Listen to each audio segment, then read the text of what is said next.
Good evening friends. आज हम फिर मिल रहे हैं। जैसा हमने परसों बात करी थी, बहुत से लोगों के बहुत से कमेंट्स आए व्हाट्सएप पे।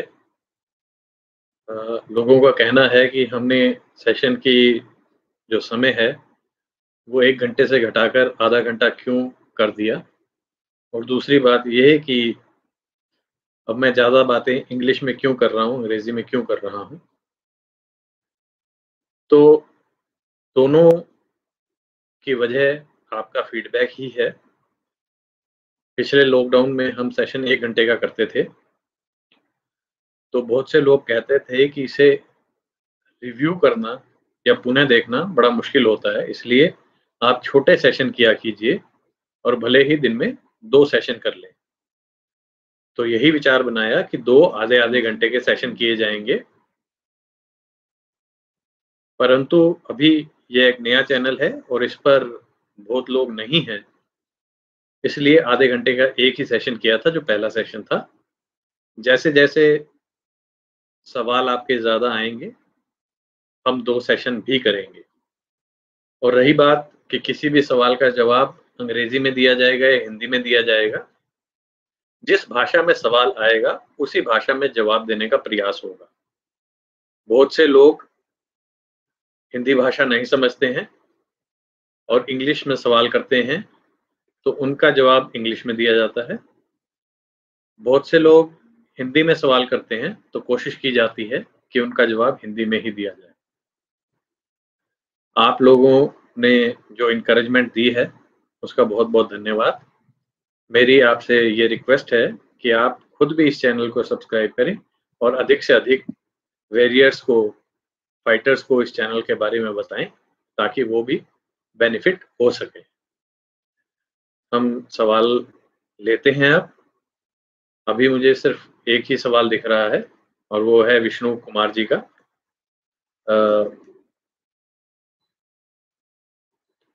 Vishnu Kumar had asked me a question. Last time question could not be reached you in complete sense. Please read the full situation. Actually, I wanted to ask that 125 case was taken back by wife at the time of cross to be started stage. Interim was already rejected. So MCD is likely to be filed. Whether a new case or new interim would be entertained, or the same case would be started with the same stage where it has been left. Also, please guide fight back strategy. Vishnu, I am still not able to understand the complete question if I had not understood it previously. You people had reached a compromise. Based on that compromise, the lady had withdrawn 125 CRPC case. However, you are stating that if NCD is likely to fail, that means that your compromise, whatever has happened, is nearly failing, and in that case, whether a new case or new interim order will be entertained, or the same case would be started with the same stage where it has been left. So let me reiterate that when a case is withdrawn based on a compromise in family court, that case can be restarted from the stage it was withdrawn from. However, the lady has an option of filing a fresh case also.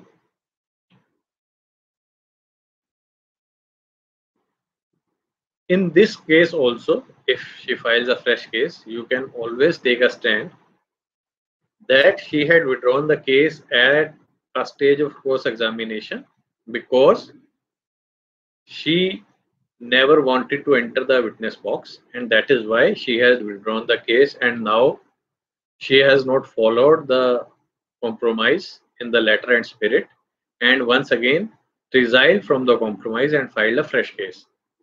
Based on this submission, I am certain that the court will consider this and your interim may again be rejected.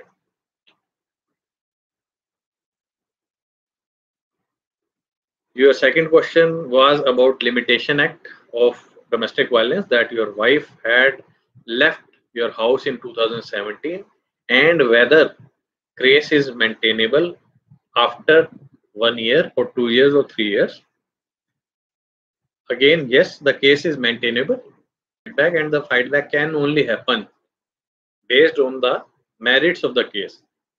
There is no remedy which is available which states that a case of domestic violence cannot be filed after 3 years.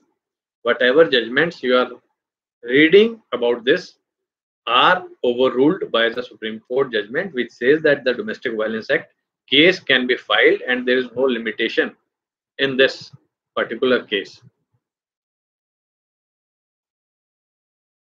Now, your third question was that it is for all husbands who are getting harassed by 125. Now, Rajneesh versus Neha case, allowing the earning wife also to get maintenance.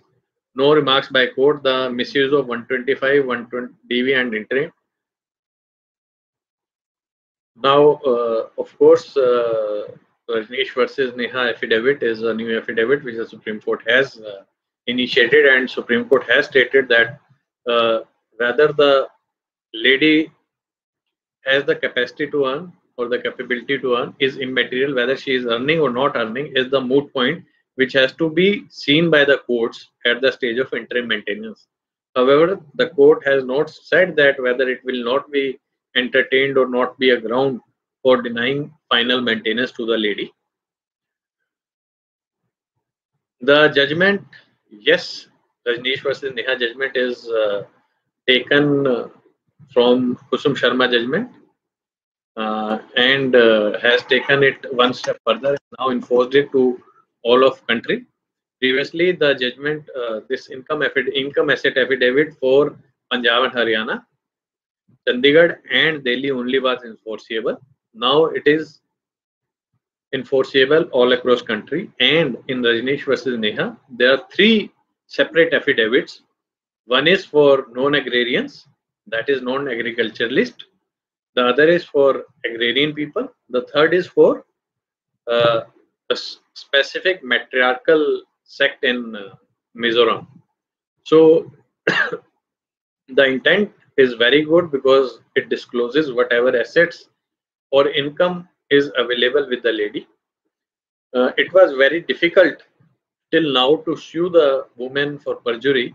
However, in this particular affidavit, the court has made it clear that if somebody is found lying on this affidavit, he or she can be prosecuted for perjury. So I think it is a good step towards equalization of whatever information has to be sought from either of the parties, because till recently most of the courts in various states were asking information only from the boy and not from the girl. I won't say that it will help 100% of the males or it will be detrimental to 100% of the females, but it is my considered opinion that it will help more men who are fighting malicious domestic violence and 125 and other maintenance cases. Then it will help women. Of course, it will also help those women whose husbands used to hide their income. I'll take a question from Jagdeep Singh. And Jasdeep Singh is the name. And the question is that a compromise happened in 2015 and the compromise happened in 125 in 2015, and since then a fixed sum is being paid to the spouse. In 2019,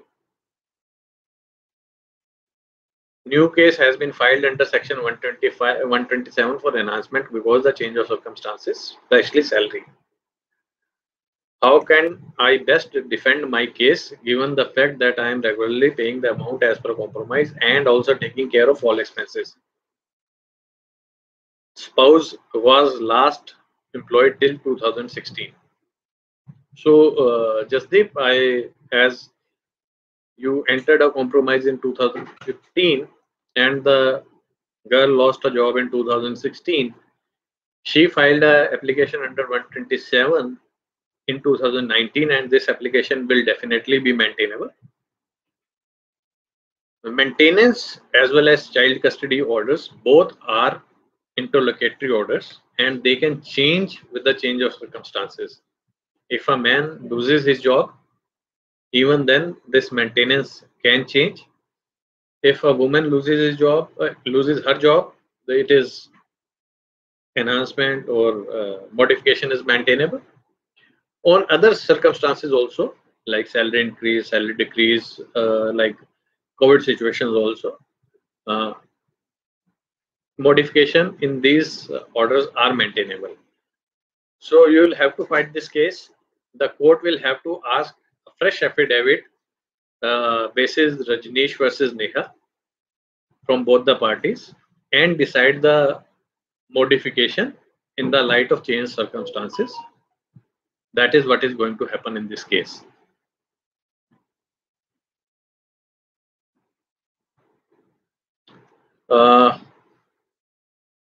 There is key wife, but you is the ID. The question is, my wife stays in Delhi, I stay in Punjab. I have not seen my son in 1 year. No communication. I have a file. I have to file guardian ward act in Delhi in April, but not able to visit due to COVID. Can I file guardian ward act in my city? So, my dear friend, as the child is now the normal resident in of Delhi and not of Punjab, the guardian and ward act case is only maintainable in Delhi. It is more than 1 year that you have not seen your son and you are filing a case in April. So, if you have not filed it for last 1 year, 1 or 2 months is not going to make a difference. Even if you file a case in Punjab, this case will not be maintainable. You will be wasting your time, money, and effort. And even if it is the court admits the case, the girl has a chance to get it transferred to Delhi at a later date. So in that case, you will be spending a lot of money in Supreme Court also. I would advise you to wait for some time and file the case in correct jurisdiction thereafter.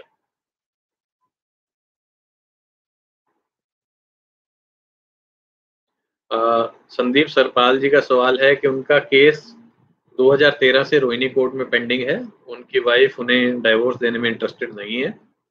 उसे अपनी सारी jewellery मिल चुकी है और वो जानना चाहते हैं कि उन्हें तलाक जल्दी से जल्दी कैसे मिल सकता है। तो संदीप जी, कोरोना की वजह से बहुत से केसेस में बहुत डिले हुआ है और 2013 से अब तक लगभग 8 साल हो चुके हैं, तो नेचुरली केस काफ़ी आगे बढ़ चुका होना चाहिए। मुझे नहीं पता कि इन केस में डिले कहाँ-कहाँ से है। नॉर्मली मैं जो समझता हूँ अधिकतम डिले होता है जो तलाक के केस में, वो होता है HMA 24 में मेंटेनेंस को लेकर, या बार-बार तारीख ली जाती है रिप्लाई फाइल करने के लिए, या आप ही तारीख लेते हैं अपना एविडेंस लीड करने के लिए।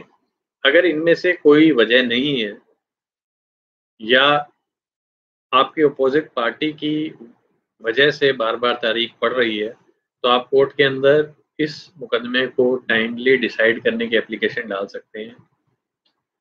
हालांकि अब ये समय उचित नहीं है। मेरे ख्याल से कोविड का समय और निकल जाने दीजिए, 6-8 महीने होने दीजिए। उसके बाद कि आपका केस चलते हुए लगभग 8-9 साल हो चुके हैं और यह समयबद्ध तरीके से इसका निपटारा होना चाहिए। इसकी आप एप्लीकेशन तब कोर्ट में लगाएंगे तो ज़्यादा उचित होगा। इस समय अगर आप ऐसी कोई एप्लीकेशन लगाएंगे तो मुझे नहीं लगता कि कोर्ट कोविड के समय में, जब कोर्टों में इतना काम है और कोर्टें ठीक से चल भी नहीं रही हैं और एविडेंस लीड नहीं किए जा रहे हैं, कोर्ट इस बारे में कोई भी फैसला करेगा। प्रतीक काले का सवाल है, हाय sir, got ex parte divorced and married again after more than 90 days. Can case got reopened in Bangalore because of that? Now Delhi give interim maintenance even when she was working and earning 2 months. प्रतीक जी, आपके सवाल मुझे समझ में नहीं आया कि 2 काम कर रही थी और फिर भी मेंटेनेंस मिल गया है और केस ओपन हो चुका है। हाँ, अगर ये एक्स पार्टी डिवोर्स की डिक्री थी तो केस डेफिनेटली ओपन हो सकता है। आपने शादी की है या नहीं की है, इससे उसका कोई लेना देना नहीं है। अगर केस ओपन हुआ है और वो बेंगलोर में ओपन हुआ है तो दिल्ली में जरूर कोई ना कोई अन्य केस लड़की ने डाला होगा जिस बेसिस पे उसे मेंटेनेंस मिली होगी। आप अपने पूरे तथ्य मुझे जब दिखाएंगे या बताएंगे तब मैं इसके बारे में ज़्यादा बेहतर राय दे पाऊंगा। विष्णु कुमार जी का एक और सवाल है, सर क्या 498 का केस पेंडिंग रहने से न्यू गवर्नमेंट जॉब में सिलेक्शन या ज्वाइनिंग नहीं मिलती? Please guide. विष्णु जी, अगर कोई भी क्रिमिनल केस पेंडिंग होता है तो आपको सरकारी नौकरी में या तो सिलेक्शन नहीं होता है, अगर सिलेक्शन हो भी जाए, आपकी ज्वाइनिंग ड्यू है तो आप ज्वाइन नहीं कर पाते हैं। यह नियम लगभग सभी सरकारी नौकरियों में है, और क्योंकि 498A एक क्रिमिनल केस है, इसलिए डेफिनेटली इसके अंदर जब तक ये केस पेंडिंग होता है, अगर आप बरी नहीं हो जाते हैं तो आप सरकारी नौकरी में सिलेक्ट नहीं हो पाएंगे, और अगर आपका सिलेक्शन हो चुका था तो आप ज्वाइन नहीं कर पाएंगे। ऐसा मेरा मानना है।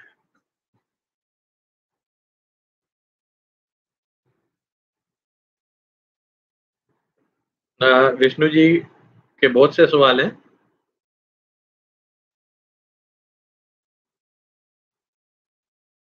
विष्णु जी, आपके अगले बाकी सवाल मैं कुछ लोगों के सवालों के बाद लूंगा। There is a person whose screen name is alert bell, and उनका सवाल है, interim maintenance 5K was ordered under DV Act in 2018 from lockdown. I am jobless, so not paid interim. Based on evidence in interim order, magistrate mentioned that OP is working and so and so office, but respondent not able to prove what she earns.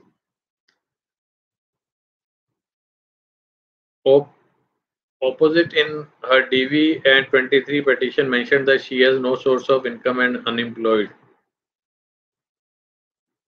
Alert बल जी, आपका सवाल मुझे समझ में नहीं आया है। मेरे ख्याल से आप इस सवाल को हिंदी में करेंगे तो शायद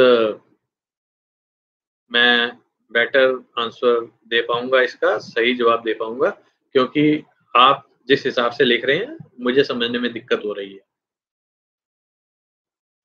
जसदीप सिंह जी का सवाल है,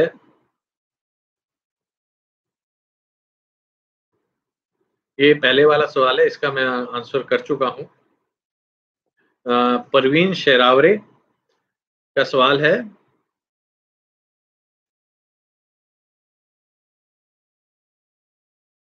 कि in my case family court जज happen to be the neighbor of respondent wife, therefore he has crossed every limit in favor of the respondent even though there is no provision of law. He passed order. What shall I do?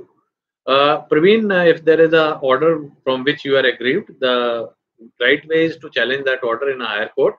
As it is a family court order, it has to be it has to be challenged in the high court, respective high court. And I am sure that if the order is illegal or incorrect, you will definitely get relief from the higher court. Ashish Kumar ji का सवाल है, sir मेरी wife ने without divorce second marriage कर ली थी और मेरे पास evidence भी है, फोटो और वीडियोस भी हैं, मुझे क्या करना चाहिए?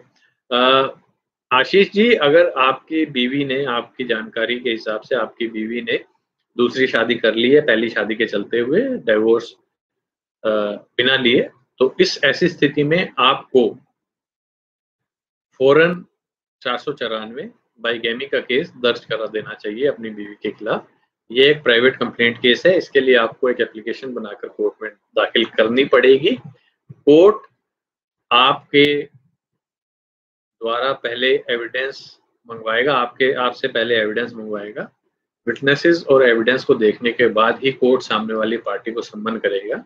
अगर उसने वाकई शादी करी है जिसके वीडियो प्रूफ, पिक्चर प्रूफ और कुछ विटनेसेस आपके पास हैं, तो मैं पूरी तरह से श्योर हूं कि आपको न्याय मिलेगा और आपकी बीवी को कोर्ट डेफिनेटली सजा देगा।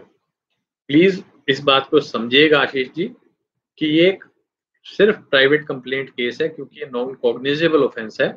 इसमें पुलिस मुकदमा दर्ज नहीं कर सकती।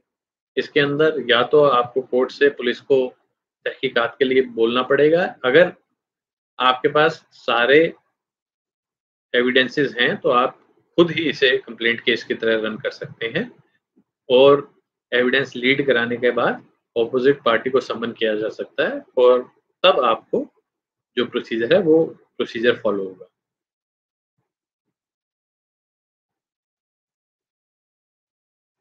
विष्णु जी का एक और सवाल है, sir wife is working in private school. Vishnu ji, आपके बहुत से सवाल अलग अलग समय पर आ रहे हैं तो थोड़ी सी दिक्कत हो रही है। मेरी आपसे ये रिक्वेस्ट है कि आप थोड़ा सा धैर्य रखें। आपके बहुत सारे सवालों के जवाब मैं इस बार दे चुका हूँ। मैं कुछ अन्य लोगों के सवालों के बाद अगले सेशन में आपके बाकी सवालों का जवाब देने का पूरा प्रयास करूंगा।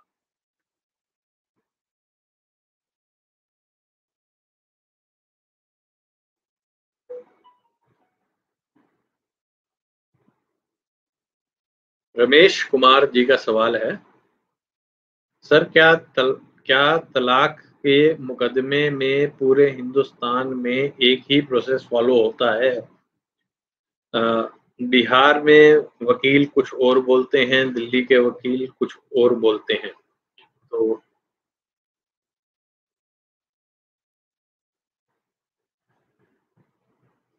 मेरे को लगता है ये सवाल मिस हो गया है कहीं आगे पीछे होने की वजह से। खैर बहरहाल रमेश जी, क्या तलाक का प्रोसीजर पूरे हिंदुस्तान में सेम है? ब्रॉडली तलाक का प्रोसीजर या किसी भी मुकदमे का प्रोसीजर सिविल केस और क्रिमिनल केस का पूरे हिंदुस्तान में एक ही है। सिविल केस में पहले पिटीशन जाती है, उसका रिप्लाई आता है, फिर कोई रिजॉइंडर होता है तो वो फाइल होता है। उसके बाद अगर कोई इंटरिम एप्लीकेशंस होती हैं वो डिसाइड होती हैं। उसके बाद मैटर पिटिशनर के, यानी कि जिसने मुकदमा दायर किया है, उसके एविडेंस पे लगाया जाता है। उसकी गवाहियां और उसके सारे सबूत देखने के बाद उसका क्रॉस एग्जामिनेशन होता है।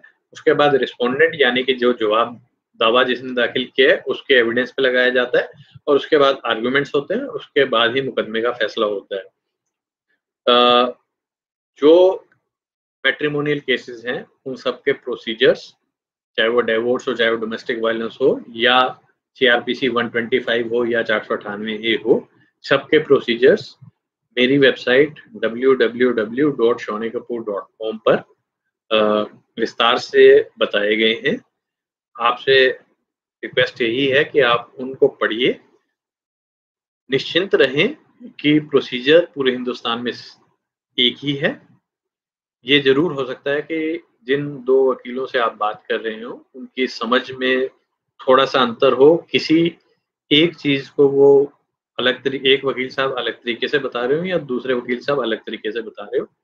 कुछ समय पहले तक मेंटेनेंस केसेस के अंदर दिल्ली के अंदर कुसुम शर्मा जजमेंट के हिसाब से एक एफिडेविट देना होता था जो किसी अन्य स्टेट में नहीं देना होता था, जिसकी वजह से 3 स्टेप्स दिल्ली के अंदर किसी भी केस में बढ़ जाते थे।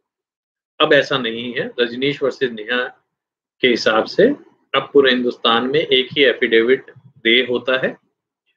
हाँ, ये जरूर है कि कुछ जगहों पर, कुछ स्टेट्स में केस मुकदमे थोड़े तेज चलते हैं क्योंकि वहां पे कोर्ट्स के पास समय, केसेस कम है और मुकदमों की संख्या कम है। कहीं पे एफिडेविट्स और पिटीशंस जो हैं वो लंबी लंबी दायर करने का एक धारणा बनी हुई है और कहीं पे छोटी छोटी पिटीशन दायर होती हैं। बट जहां तक प्रोसीजर की बात है, जहां तक प्रोसेस की बात है, वो बिल्कुल सेम रहता है। मेरे से कुछ सवाल जरूर मिस हो गए हैं और मैं उन सवालों को देख नहीं पा रहा हूँ। तो अगर आपके सवाल इस बार नहीं लिए जाएंगे तो कृपया अगले बार अपने सवाल पूछेगा अगली मीटिंग में, जिसके बारे में जानकारी हम व्हाट्सएप के माध्यम से आप सबको देते ही हैं।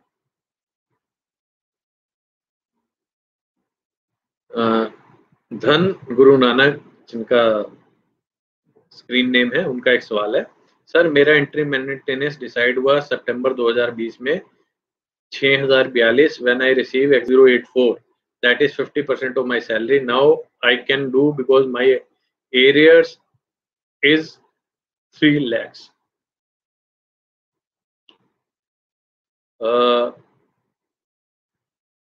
अगर आपका मेंटेनेंस 6042 के हिसाब से बना था सितंबर 2020 में और एग्जीक्यूशन में 12084 है, ये तो लगभग दुगने का, ये एग्जैक्टली दुगने का फर्क है। कहीं ऐसा तो नहीं है कि आपका कोई बच्चा भी है और मेंटेनेंस जो है 6042 रुपए वाइफ को 6042 रुपए ही बच्चे के लिए बंधे थे और आप इसको समझने में गलती कर रहे हैं। एक वर्ड होता है ईच, उसको आप मिस कर रहे हैं। बहरहाल जो भी है, इसकी क्लैरिफिकेशन, अगर उसने एग्जीक्यूशन गलत फाइल की है तो भी क्लैरिफिकेशन आ जाएगी। अगर आपने इस जजमेंट को गलत पढ़ा है तो भी क्लैरिफिकेशन आ जाएगी। मेरा ये कहना है कि दोनों जजमेंट की कॉपी और एग्जीक्यूशन को दोनों को ध्यान से पढ़ें। अगर जो मैं कह रहा हूँ कि 6042 का दुगना 12084 होता है और 2 लोगों की वजह से ऐसा आपको मान हो सकता है या उनको गलतफहमी हो सकती है। अब ये गलतफहमी किसको है, उस हिसाब से ही एग्जीक्यूशन डिसाइड होगी, क्योंकि कोर्ट ने जो शब्दों का प्रयोग किया होगा, उससे जो भाव निकल के आ रहा होगा, एग्जीक्यूशन केवल और केवल उसी बात पर ही डिसाइड होगी। तो इसलिए आप निश्चिंत रहें। और रही बात कि एरियर्स बहुत ज़्यादा हो गए हैं, तो बिल्कुल, क्योंकि सितंबर 2020 में मेंटेनेंस डिसाइड हुई है, ऑफ कोर्स मेंटेनेंस उससे काफ़ी पहले फाइल हुई होगी।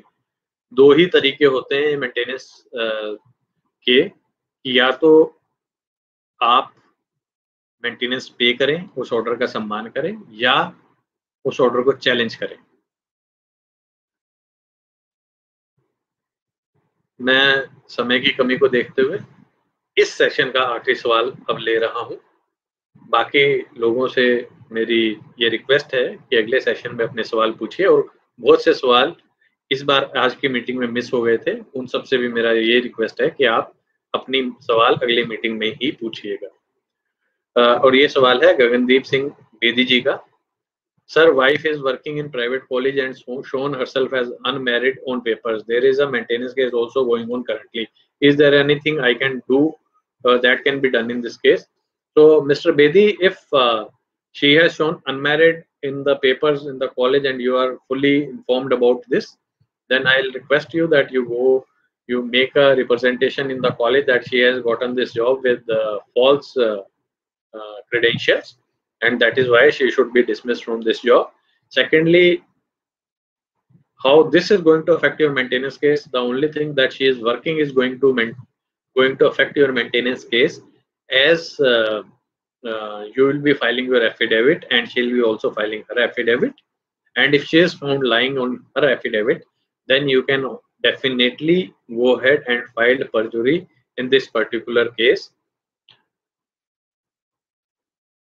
Though you have not told us whether she has filed any affidavit and on that she has mentioned that she is not working, it is only my speculation that this is the case and this is your query. If the query is different, then of course the maintenance will be decided based on her present income and your present income. तो दोस्तों, आज का session समाप्त करने का समय आ गया है। मुझे बहुत अच्छा लगता है कि बहुत से लोग आने लगे हैं इस सेशंस में, और सहोदर का जो दायरा था वो दिल्ली और एनसीआर से बढ़कर अब पूरे हिंदुस्तान में, हमारे व्हाट्सएप ग्रुप्स तो चलते ही थे, पर अब इस माध्यम से भी पूरे हिंदुस्तान में हम बात कर पाएंगे। आप सब के कोई भी सवाल हो तो वो आप सहोदर व्हाट्सएप ग्रुप्स पे भी पूछ सकते हैं। उनसे जुड़ने के लिए आप 9811850498 पर सब्सक्राइब का मैसेज भेज सकते हैं। अगर आपको ये चैनल अच्छा लग रहा है तो आप इसे सब्सक्राइब करें और अधिक से अधिक अपने ग्रुप्स में इस चैनल के बारे में इंफॉर्मेशन को शेयर करें। आज के लिए इतना ही। अगले सेशन की जानकारी आपको जल्द ही दी जाएगी, और जब भी ऐसा सेशन होगा, जिन लोगों के सवाल रह गए हैं उनसे मैं रिक्वेस्ट करूंगा उस सेशन में अपने सवाल पूछें। थैंक यू, धन्यवाद।